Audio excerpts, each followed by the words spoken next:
Well, many of us are in the midst of our holiday shopping right now, and whether you're buying gifts or making memories, the holidays do add some unneeded cost to your wallet. So here to talk about how you can spend less and do more, Pete Connolly. Good morning, how are you? Great, Leslie, how are you this morning? Good. I will have to say I have yet to get started on my holiday shopping. I'm a little late here, so hearing these tips actually makes me feel like at least I can get prepared for what I'm about to get into these next 2 weeks.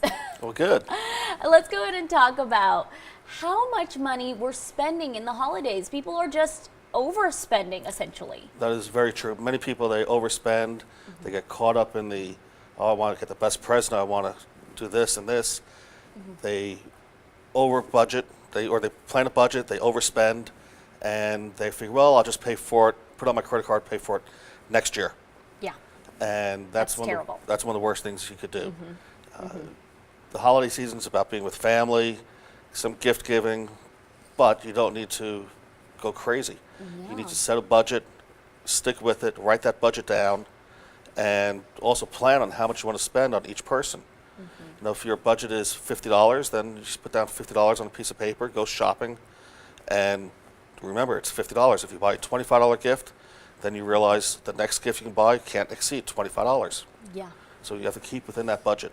Definitely. How can you talk about budgeting? Because a lot of people think they may not even know how to start. What are some tips to just having a good budget and creating a good budget? It's a little late for this holiday season to start a budget. What I would do though this year is make a budget with what cash you have available. One of the worst things to do is put it on your credit card, and then you don't get to pay it off until January, February, March, April, and then or whenever. build on that or whatever it Right, may be. and that gets crazy. I don't recommend buying store credit cards because the interest rates on them are outrageous usually. Oh, yep. So figure out how much cash you have available now, and that's your budget, and do it accordingly.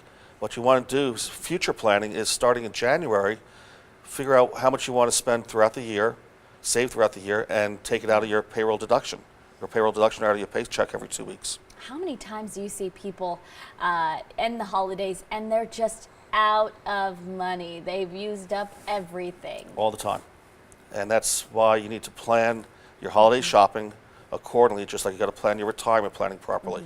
It's not a one-time thing, it's continuous. So starting in January, every paycheck, put a little bit of money away for the holiday season. Yeah. Any tips on overspending? What do you do when you may have overspent? Return it, don't wrap it. There you go. Those are good tips. Just return it, do not wrap it. Yes. Well, you guys heard it. We'll have all these tips on our website as well, ktmv.com. Thanks so much for coming by and just talking about what people need to do, because many times we're just spending too much money. Definitely. And we need to start budgeting. Budget before anything else. Yes. Correct? Perfect. Thanks so much, Pete. And stay with us.